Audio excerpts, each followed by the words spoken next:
para alcanzar un país con libertad económica, democracia política y seguridad jurídica. Aquí se habla libertad con Víctor Maldonado, solo por rcr.tv, la radio que se ve.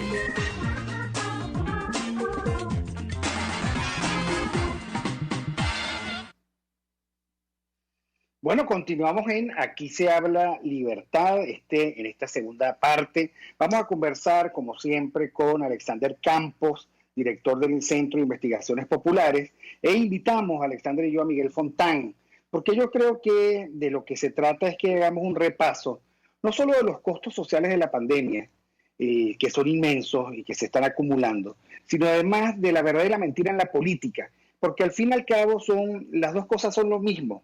Se trata de encubrir una situación terrible, de negar una situación terrible, y se trata de construir, por lo tanto, una política mala, la de la mentira, la de la tergiversación, la de la impostura, que no le hace bien al país, porque este es un país que clama claridad, verdad, consistencia y un horizonte claro. Bienvenido Miguel Fontán, @Miguel Fontán, y bienvenido Campos Alexán en Twitter. ¿Cómo están? ¿Qué nos puede decir, Alexander? No escucho a Alexander, y entonces le damos paso a Miguel Fontán. Miguel, ¿cómo estás? Hola, Víctor. ¿Cómo estás? ¿Cómo te va? Un saludo a ti y a toda la audiencia. Mientras esperamos la reconexión con Alexander Campos, bueno, ¿hasta dónde nos puede llegar una política fundada en la mentira?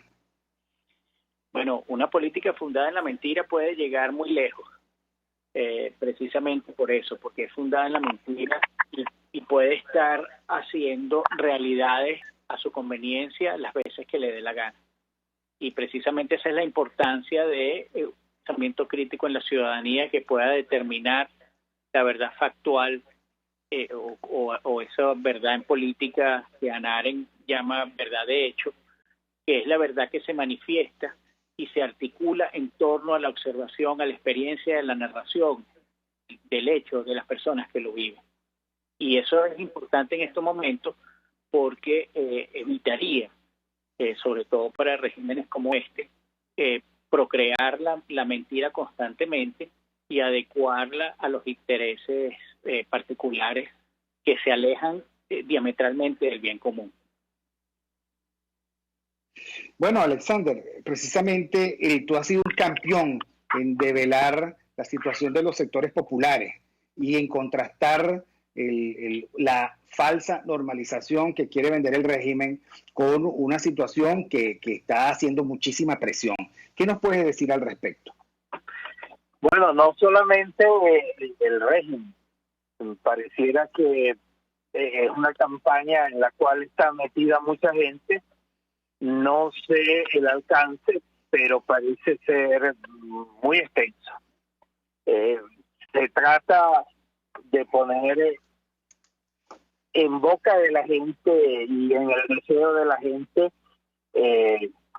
lo que son propiamente intereses o de grupo, o intereses de sectores, o intereses que en último término lo que hacen es mantener al régimen.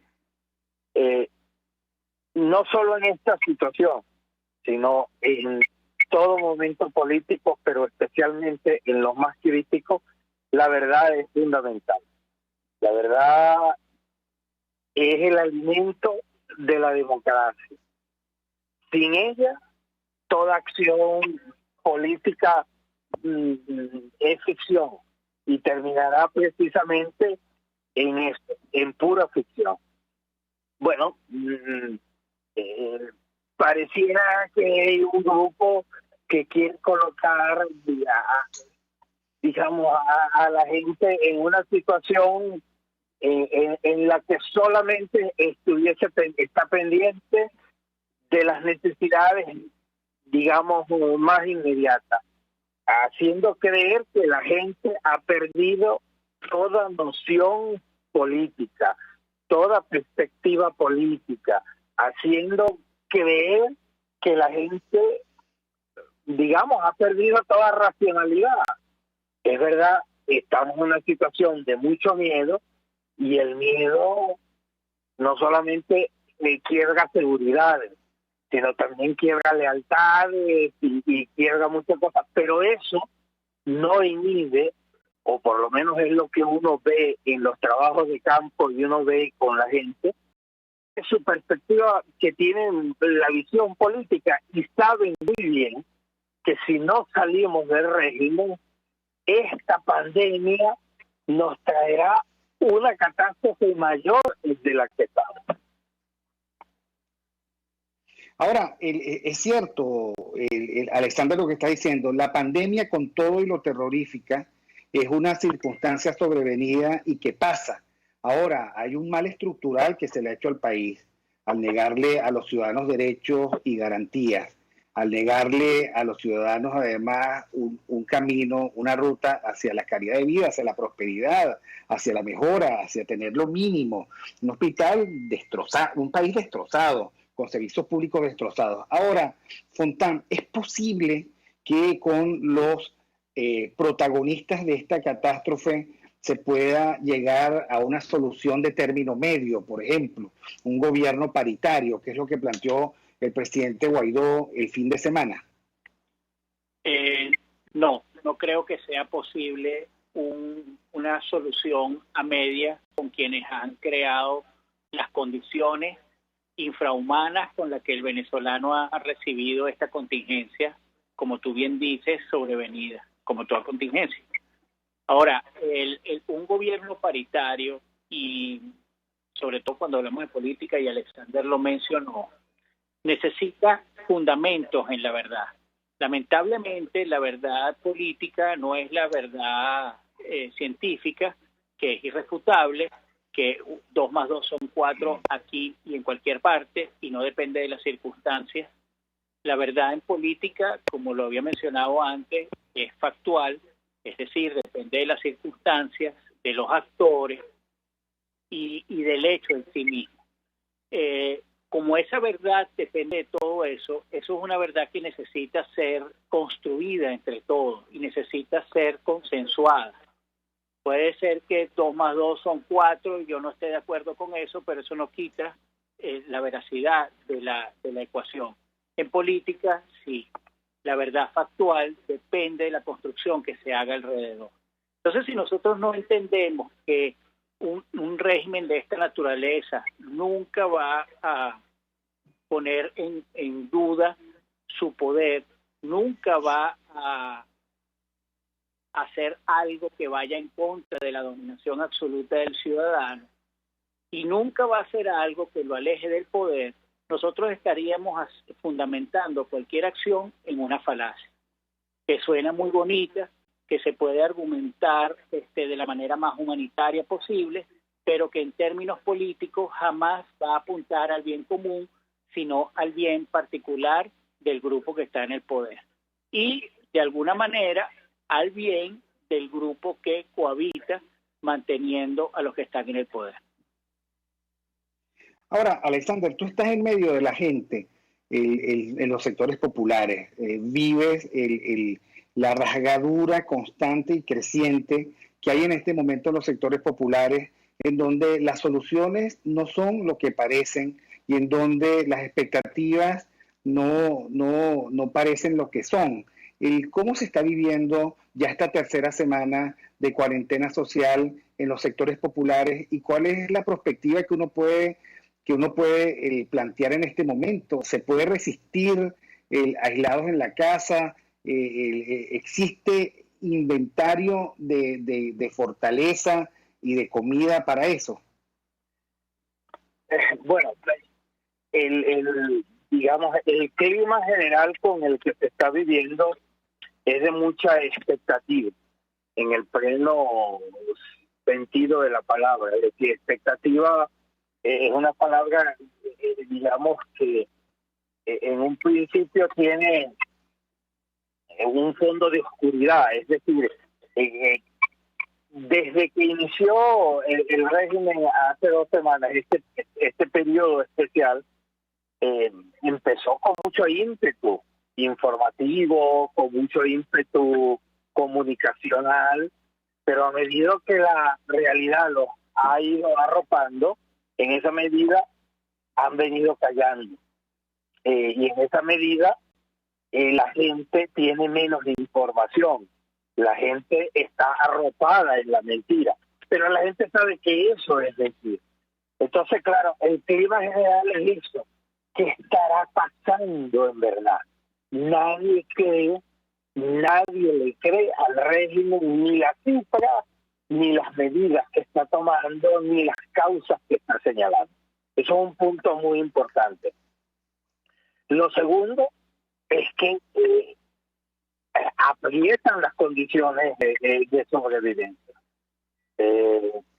Digamos, nosotros nos estamos enfrentando a lo interno de las comunidades ya con una situación, no digamos de hambruna, porque todavía hay un fondo dentro de la comunidad de distribución solidaria que ayuda a mantener el asunto. Sin embargo, eso está a punto de romperse. Yo he sido testigo de cómo nos llegan a nuestros comedores madres hambrientas diciendo nos están matando de hambre. Ojo, eso es pidiendo auxilio. Cuando cambie el pedido de auxilio a una exigencia de justicia, ya la cosa cambiará. Y este clima de silencio y este clima de tristeza que ahora vemos se puede convertir en algo mucho más serio. Yo no sé si nos estamos dando cuenta, pero la tendencia a la que vamos puede llevar a romper diques. Lo que hace 3 semanas era una estructura muy segura, era una estructura criminal, digamos, con sus herramientas para mantenerse. Yo no sé si hoy podamos decir lo mismo. La variable virus chino es una variable que ni siquiera el régimen criminal lo tenía en cuenta. Y es una variable que introduce el terror dentro de la política, pero no el terror dominado por un sector, sino el terror que se expande sin control. Eso puede abrir posibilidades que antes no había. Ojo con esto.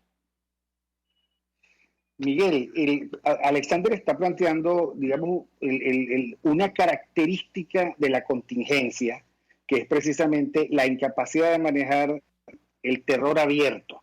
No solo la represión, no solo la invocación indebida del derecho de excepción y la razón de Estado, sino algo así como que las puertas abiertas a cualquier cosa. Pero además la gente siente miedo. Y ante la necesidad de sobrevivir, pues cualquier escenario se plantea sobre la mesa. ¿Qué nos puede decir al respecto? ¿Cuál es tu opinión? Fíjate, Alexander tocó un punto bien importante en las sociedades. El paradigma de la modernidad es un paradigma inmunitario. O sea, ¿qué significa esto? Tendemos a cerrar calles, tendemos a hacer muros en nuestras casas para que no pasen hacia adentro. Eso es un paradigma inmunitario por todo lo que se ha venido desarrollando en la sociedad. En este sentido, lo que más preocupa de una pandemia no es la enfermedad en sí, que es lo que vemos ahorita. El COVID-19 no es un virus tan letal en comparación con otros. Ahora, lo que preocupa de la pandemia y en este paradigma inmunitario más es el contagio controlado. Eso causa mucho pánico, mucho temor. Y eso puede precisamente voltear la balanza del único mecanismo que ha tenido el régimen para el control social, que es el miedo a la violencia. Entonces, en lo que estamos viviendo ahorita es una contingencia, pero lo que viene post-contingencia puede ser más fuerte aún que lo que hemos vivido ahorita. Entonces ya vamos a tener a la gente pensando en una condición mucho más permanente que una cuarentena, porque la afectación a la economía es mayor, la afectación que ello tiene a otros servicios es mayor, y entonces puede estar planteándose un escenario que sea o que lo motive mucho más a vencer el miedo a la violencia por la supervivencia. Y yo estoy de acuerdo con Alexander en ese sentido. Nosotros como sociedad no estamos viviendo el virus como lo está viviendo Europa o Estados Unidos, que es una condición de afectación a una economía que venía normal. Nosotros tenemos una afectación a una economía que ya estaba en guerra, era una economía de guerra, era una economía limitada, era un ciudadano que no vivía, sino que sobrevivía, y eso hace que este venezolano, este ciudadano que vive aquí, se plantee los escenarios futuros de manera muy distinta a como se lo podrían plantear en Colombia o en Chile. Bueno, precisamente, Alexander, tú que has hecho tantas investigaciones cualitativas, ¿qué aspira el venezolano? O sea, ¿qué es lo que quiere que no tiene?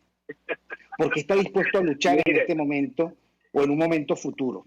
Eso es bien interesante. Hay una gama de aspiraciones. Evidentemente, mientras más cercanas, más deseadas, es decir, las aspiraciones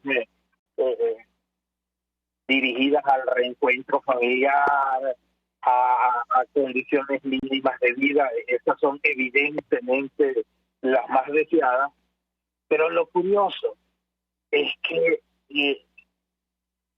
el venezolano no ha perdido la perspectiva de que esas condiciones no se podrán lograr si no se logra la condición primera, es decir, salir de este régimen.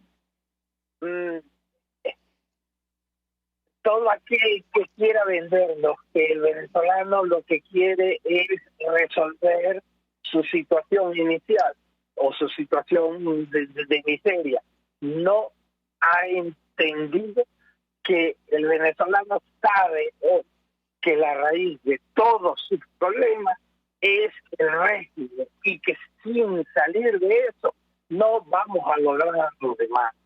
Por eso el discurso que solamente se dirige hacia la conmiseración no es bien recibido porque se ve como asistencialista.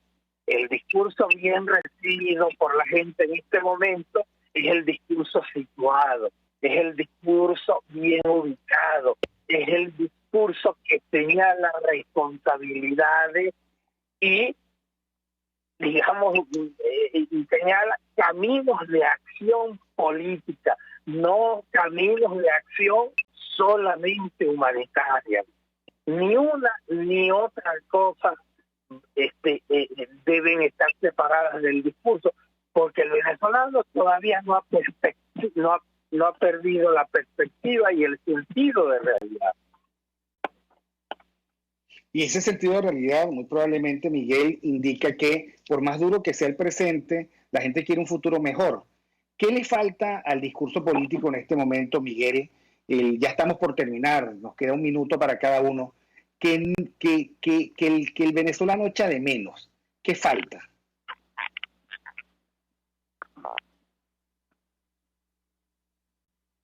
Miguel, ¿estás allí? Sí. Perdimos le falta, la verdad, al discurso político en su mayoría, porque por supuesto hay una representación política que está pegada a ello. A este discurso político le falta la verdad. Yo estoy de acuerdo con Alexander en que el ciudadano venezolano ha cambiado mucho.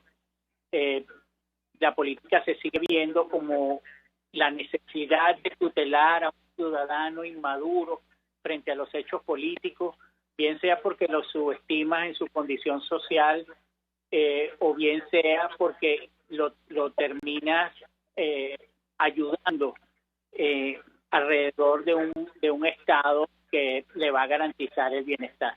Yo creo que en buena medida el ciudadano ha despertado de esa visión de la Venezuela errada, y el venezolano quiere ser responsable de su vida. De hecho, como Alexander lo mencionó, el tema de la solidaridad, no solamente que es lo que nosotros habíamos entendido como solidaridad, simplemente con la ayuda asistencialista. No, eso no es solidaridad. Lo que se está dando en muchas comunidades es la solidaridad que parte de las fortalezas de quien ayuda para que al que es ayudado pueda superar su condición. Y eso definitivamente hace que un venezolano tenga unas perspectivas distintas de la política. Entonces, ¿qué le hace falta al discurso? Al discurso le hace falta comprender el venezolano que tiene, comprender que el venezolano que está ahorita no quiere asistencialismo, quiere un país donde él pueda desarrollarse y elegir la vida digna de ser vivida, y le falta la verdad. Porque al final lo que tenemos es una gran maquinaria, una gran organización de la mentira, muchas veces de lado y lado, que lo que hace es acomodar o articular varias mentiras con argumentos que son reales y suficientes, y terminar orientando toda la acción política para el beneficio propio corporativista y no para el beneficio común. Bueno, Alexander, ya estamos por terminar. ¿Cómo ves esta quinta semana de Cuaresma y tercera semana de cuarentena? ¿Cómo la ves hacia el final de la semana? Mucho más dura de lo que estamos en este momento, y seguirá más dura si el liderazgo político sigue en cuarentena. El liderazgo político debe salir de su cuarentena. No le toca estar en cuarentena, le toca estar al lado de su gente, responsablemente, sí, cuidándose así y cuidando a los demás, pero la gente tiene que ver en ellos alguien que está a su lado a pesar de la situación. En estos momentos no necesitamos mayor orfandad, necesitamos mayor presencia creativa y responsable del liderazgo político. Bueno, yo estoy de acuerdo contigo, Alexander. Hay que estar en medio de la gente, con la gente, compartiendo su suerte y practicando el liderazgo cercano. Bueno, muchísimas gracias. Creo que hemos abordado temas importantes, difíciles, complicados. Gracias a Alexander Campos, gracias a Miguel Fontán, gracias a Diego Tares en la dirección general de la estación, gracias a Wilip Sarcaya en la gerencia de producción, Catherine. Desde aquí, mi abrazo fraterno, muchísimas gracias por ser la campeona de la producción a distancia. Gracias a José Gregorio González y gracias a todos los que estuvieron con nosotros. Tenemos que seguir reflexionando. La cuarentena en ningún caso es evasión. La cuarentena es foco en la política buena, foco en la verdad y, por supuesto, muchísimas ganas de sobrevivir porque vamos a reconstruir este país. Nos vemos el próximo miércoles. RCR presentó Aquí se habla libertad con Víctor Maldonado, solo por rcr.tv, en Twitter y Periscope, @RCR750, la radio que se ve.